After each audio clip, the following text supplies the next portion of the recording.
आपने अभी एक बात कही, छोटा सा परिवार, वो सब छोटा कुछ नहीं होता है। एक एक व्यक्ति चिंगारी का काम कर सकता है अगर चाहे तो। और विशेष रूप से हमारी माताएं बहनें तो बहुत कुछ कर सकती हैं। आज मैं बात करूंगा श्री सम्मेद शिखर की, क्योंकि हम यहाँ निश्चित है कि वहाँ कुछ नहीं है।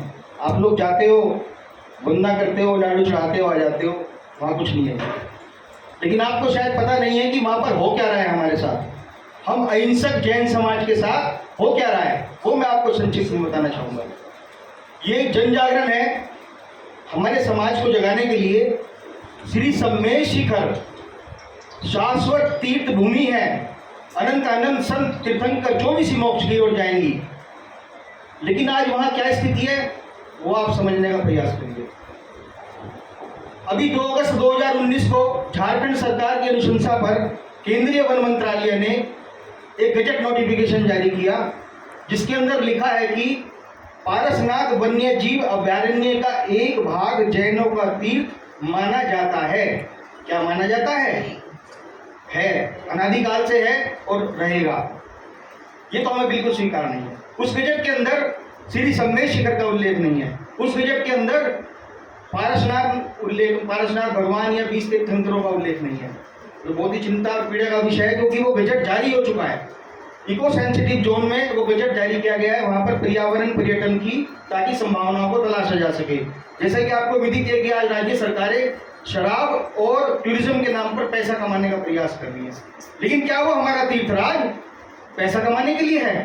कोई व्यवसायी वहाँ किस काम के लिए पैसा खर्च करेगा? मैं पूछता हूँ आप समाज से, आप व्यवसायी होंगे, हमारे बंधु बैठे हैं, आप बताइए कि अगर आप कोई पैसा व्यापार में लगाते हैं किस क्षेत्र पर, किस लिए लगाते हैं? कुछ अर्निंग करें। उस तीर्थराज पर क्या कमाने के लिए है? उस तीर्थराज पर कमाने के लिए है पर्यटन की संभावनाओं को। वहाँ पक्के स्ट्रक्चर नहीं बन सकते, लेकिन वहाँ पे पेंटिंग लग सकती है। जैसे कि आपने सुना होगा, पर्यावरण पर्यटन में एंटायर में जाके लोग रहते हैं, विदेशों से लोग आते हैं, वहाँ पर वो मांस खाते हैं, शराब पीते हैं, क्योंकि उनके लिए उस तीर्थराज की कोई वैल्यू नहीं है। वो तो पर्यटन के लिए आ रहे हैं।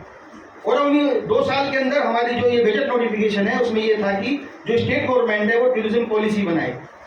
और अभी 22 जुलाई को वहाँ की राज्य सरकार ने टूरिज्म पॉलिसी भी डिक्लेयर कर दी है, जिसमें 10 करोड़ रुपए तक के अगर कोई व्यवसायी आता है तो उसको सुविधाएं देगी।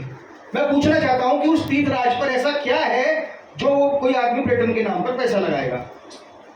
आपको मैं बता दूं, उस गजट के अंदर लिखा है कि वहां पर ड्रोन उड़ सकते हैं, गर्भ गुब्बारे उड़ सकते हैं, वहां पर होल्डिंग लग सकते हैं, रात को व्हीकल्स चलेंगे, सड़कें चौड़ी होंगी। क्या ये स्वीकार है? हमारे जितने भी साधु भगवंत हैं उन सबका एक ही मानना है, एक ही निर्देशन है कि हमारा तीर्थराज प्राकृतिक रूप से जैसे था वैसे ही रहेगा। हमें वहां किसी प्रकार की सुविधाएं नहीं चाहिए, किसी भी रूप में नहीं चाहिए। अब मैं आपको एक बात और बताता हूं, शायद आपकी जानकारी में ना हो। गत 40 वर्षों से विनोबा भावे यूनिवर्सिटी रांची की एक टीम, डॉक्टर प्रशांत मिश्रा की टीम, उस श्री सम्मेद शिखर के लिए रिसर्च कर रही है।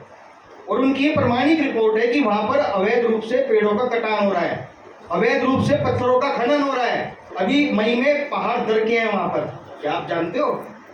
आप पर्वतराज पर जाते हो वंदना के लिए, आप वहां पानी की बोतलें छोड़ के आते हो, प्लास्टिक का कचरा छोड़ के आते हो। आपको मालूम है उससे पर्यावरण में कितना नुकसान हो रहा है? आप पुण्य नहीं कमा रहे हो, आप पाप कर रहे हो। अगर उस तीर्थराज की आपने जरा सी भी अनुमोदना, अगर आपने जरा सा भी वहां पर कोई इस तरह का थूक आया, कोई नुकसान पहुंचाया, तो वो आपका पुण्य कर्म नहीं है। मैं नहीं कह रहा हूं, पढ़ लेना।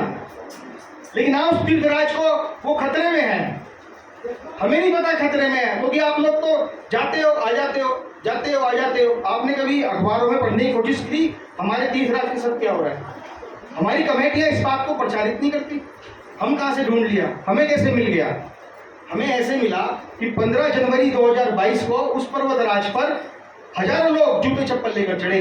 आपने वीडियो देखी होंगी। क्या आपको गुस्सा नहीं आया? हम अहिंसक हैं, कायर नहीं है। विरोधी हिंसा में लिखा है कि वो जैन धर्म जिन भीम जिनायतन 85वीं विपत्ति आने पर प्रत्येक जैनी को तलवार और तलवार से तैयार रहना चाहिए। हम अहिंसक हैं लेकिन कायर नहीं है। वो जो वीडियो सड़क वायरल की गई, तो मेरे ख्याल से कोई भी जैनी ऐसा नहीं होगा जिसका खून ना खोला हो। हमने भी वहीं से शुरुआत की। हमें नहीं पता था कि वहां पर इतना कुछ होने वाला है, हो रहा है।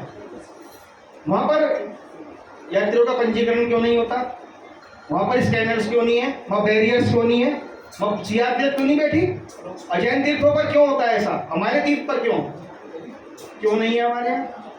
क्यों? क्योंकि हम लोग जो है हमें परवाह ही नहीं है। आप कोई भी आइए, वैष्णो देवी बहुत सारे लोग अमरनाथ जाते हैं, वैष्णो देवी जाते जाइए, कोई दिक्कत नहीं है, यहाँ भी आइए आप, स्वागत है।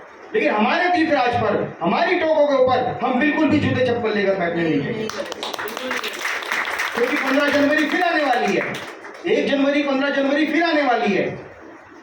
इस बार हम किसी भी रूप में, किसी भी तरीके से, किसी भी व्यक्ति को उस तीर्थराज पर जूते चप्पल लेकर उस टोकों पर नहीं बैठने देंगे। वहां पर अश्लील डांस किए गए, क्या आप अपने घरों में या मंदिर में सोच सकते हो कि आदमी जूते चप्पल लेकर आ जाए? मुझे बताइए। अगर यहाँ पर ऐसा नहीं कर सकते तो सर्वोच्च तीर्थ के साथ वैसा क्यों हो रहा है? कौन देखेगा?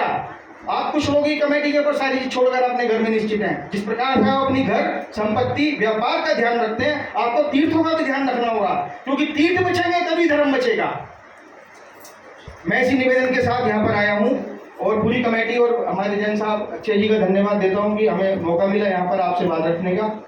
और इसी श्रृंखला में हमने 6 जून को जंतर मंतर पर भरी गर्मी के अंदर एक बहुत बड़ी रैली का आयोजन किया और जैन समाज ने उसमें बढ़कर हिस्सा लिया। इसी श्रृंखला में 4 दिसंबर रविवार को रामलीला मैदान के अंदर एक बहुत बड़ी रैली का आयोजन किया जा रहा है, क्योंकि उस समय शीतकालीन सत्र शुरू होगा संसद का, और उसके अंदर सभी पंथों के संत, सभी संस्थाएं, क्योंकि ये कार्य किसी संत विशेष, किसी संस्था विशेष या किसी पंथ विशेष का नहीं है, किसी व्यक्ति विशेष का नहीं है, ये सकल जैन समाज का विषय है। तीर्थ बचेगा तो हमारा धर्म बचेगा। मैं इसी निवेदन के साथ धन्यवाद देता हूँ और सबसे मैं निवेदन करूंगा कि हाथ उठाकर अनुमोदना करें कि हम अपने तीर्थराज को बचाएंगे, हर हालत में बचाएंगे। जय बोलो चिंतामणि पार्श्वनाथ भगवान की जय। भाई संजय जैन और उनकी पूरी टीम संवेद शिखर जी को बचाने के लिए लगे हुए हैं। हम सब उनका बहुत बहुत हार्दिक अभिनंदन करते हैं। आइए संजय जी। अच्छा संजय जी, मैं इसमें